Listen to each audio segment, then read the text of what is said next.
জাতীয় সড়কের কাছে জঙ্গলে অজ্ঞাত ব্যক্তির মৃতদেহ ঘিরে চাঞ্চল্য ছড়ালো। সূত্রের খবর, শান্তিপুর থানার কন্দখোলা এলাকায় রাস্তার পাশ থেকে অজ্ঞাত পরিচয় এক ব্যক্তির দেহ উদ্ধার করে পুলিশ। শান্তিপুরের কন্দখোলার 12 নম্বর জাতীয় সড়কের বাইপাস এলাকায় জঙ্গলের ঝোপে অজ্ঞাত এক ব্যক্তির মৃতদেহ দেখতে পায় স্থানীয়রা। এরপর পুলিশ মৃতদেহ উদ্ধার করে। তবে এটি কি দুর্ঘটনা নাকি এর পেছনে অন্য কোনো রহস্য রয়েছে তা জানতে ইতিমধ্যেই পুলিশ তদন্ত শুরু করেছে। ওই যারা যাচ্ছে সবজি টবজি নিয়ে তারা ওইখানে থামিয়ে দেখছে।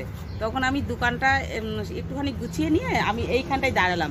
তারপরে লোকে বলছে হ্যাঁ সত্যিই মরেছে। এইটুকু যে পুলিশ আসলো, একটা গাড়ি আসলো, এসে তুলে নিয়ে গেল।